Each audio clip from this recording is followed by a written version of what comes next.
Hello everyone, this is Trapti Parik, legal intern at Laxis and Company from Jain R and Vyas University, Jodhpur. First of all, this video does not solicit any kind of promotion or advertisement, or the sole purpose of this video is educational purpose only. In this video, I will talk about administrative law in India. What is administrative law? According to Wade, administrative law is the law that control the power of executive authorities.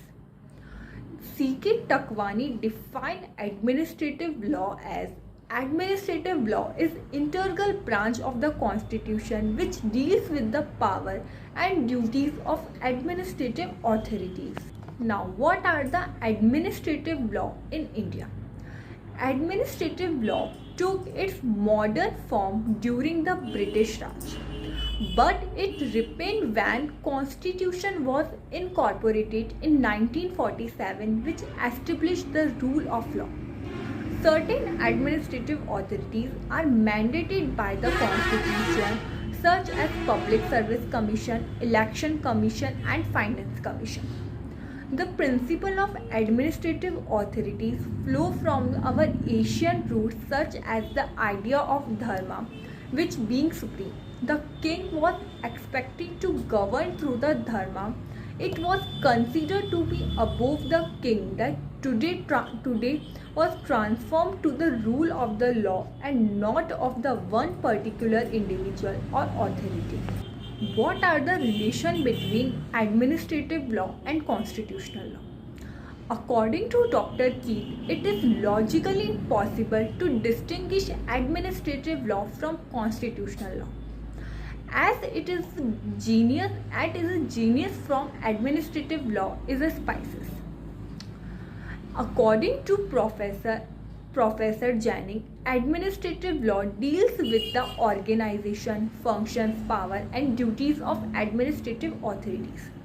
According to Hort Phillips, constitutional law down the general principle regarding the organs of the government that are legislative, executive, and judiciary and their functions toward the people. On the other hand, administrative law is that part of constitutional law that specifies deals with the power of administrative authority. Now, what are the mechanisms which evolved under the constitutional law? What are the mechanisms which evolved under the administrative law? The first is statutory control. As the name suggests, the control is mentioned under the statute, such as rules and regulation. And if any action is performed contrary to the statute, it would be declared unconstitutional by the courts. In a famous case in England, where the authority land has the power to purchase and operate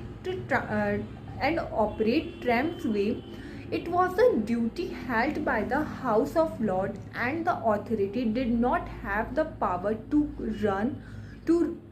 had not the power to run omnibus. In this, the another case where the authority had the power to purchase land other than a park, garden, or pleasure house, it was held unconstitutional to acquire land that was part and parcel of the park. The second control is non-statutory control. It includes three principles. The first is Wednesbury principle, second is rule of natural justice, and the third is proportionality. Now, let's talk about Wednesbury principle. The principle is also known as the principle of reasonableness.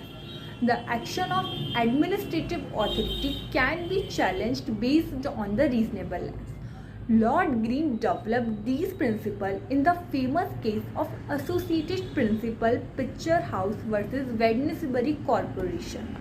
The second principle is principle of natural justice. It includes the famous principle Audi Ultum Partem. These rules are continuously evolved, and one that is recently added is that decision of the authorities should entail reason along with it. These rules cannot be confined in straight-jacket formula and can be relaxed and modified as per the situation in the picture or the ultim partem. The person who is affected by the order of authority should be given the opportunity of hearing. And the last is proportionality.